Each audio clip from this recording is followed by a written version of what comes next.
Hey guys, Mysterious Man, back with another video. We're going to be doing the 10 worst video game systems of all time. Number 10 is the Game Boy. There's no excuse. Just look at the freaking thing, it's freaking huge. Cell phones back in that day, like back in the freaking 80s and 90s, they were huge. They were like freaking bricks. The Game Boy came out after those, okay? And it was bigger, okay? That's unacceptable.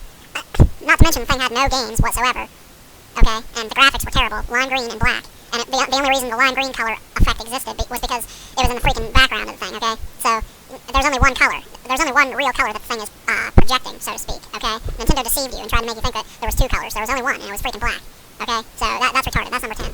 Number 9 is the Game Boy. First they were like, well, let's take the original thing, and instead of making it vertical, make it, like, really stretched out.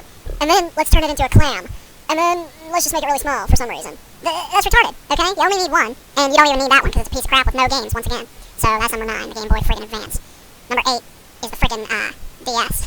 I didn't have the time to freaking go collect every single iteration of this system, because there was about 27 of them. DS, DS Lite, DSi, who freaking knows what else? DS Fat, which I think was the original. People started calling it that once the Lite came out, which doesn't even make sense, but hey, that's freaking Nintendo fanboy logic for you, okay? That's what they do. They think they're cool. They call it the DS Fat with a PH, man. Oh yeah. Oh my god. Okay, whatever. And once again, a system with no games and terrible graphics. So, okay. Number 7 is the 3DS.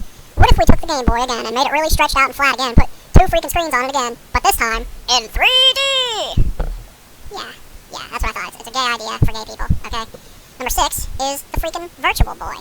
Just look at it. It was like, what if we took the 3D from the 3DS and just made it on a freaking stand and made you have to put your freaking face inside of it? And what if we toned the 3D down a little bit and had even less games?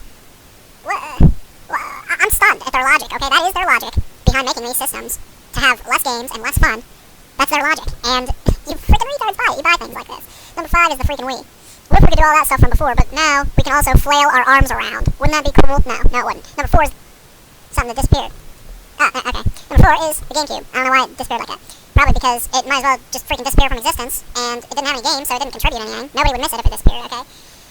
The graphics were terrible. They were not better than PS2 graphics, contrary to popular Nintendo fandom belief. People always say, oh, enhanced beta processor, enhanced beta graphical unit. Yeah, you don't know what you're talking about. Play frickin' GTA on PS2, and then play, like, Super Monkey Ball on the GameCube. If you try to tell me Super Monkey Ball is more realistic, I will come out of your monitor and punch you in the freaking balls, okay? Number 3 is the Nintendo 64. This is when Nintendo and Sony started competing. That's why I hate the Nintendo 64. You know, freaking Nintendo has nothing on Sony. So why'd they even make this system? When Sony released the PS1, they should've just said, okay, we're done. You've won. You're clearly better than us. We suck at life. We're gonna stop making games now. Even though we basically don't make any games anyway. We just make a bunch of Mario and Zelda rehashes. So, that's number 3. Number 2 is the Super Nintendo. It offends me, okay, that, the US version is on the left. Freaking gray and purple. Cool, huh? No, exactly. And then the European version, on the right, is all colorful. That's ridiculous. Like, they're trying to imply that, like, they deserve better or something? They have less money to begin with. People don't call them Europeans and Europores for no reason, okay? They're poor. Give us the cool stuff. We're in America, okay? Land of the free. We're not poor like freaking Europeans. So give us the cool stuff. And not that the Super Nintendo was cool anyway. It didn't have any games. The thing was a piece of crap. But it's just the idea behind it. So whatever, let's move on. Number 1, the worst video game systems of all time is the NES. Because all the freaking nostalgia fags love it and praise it as though it's the greatest thing ever. I always hear, oh, the NES saved the gaming industry. Without Nintendo, there would be no Sony in the gaming industry. That's a lie. Sony is better than Nintendo, and that's all there is to it. Thanks for watching.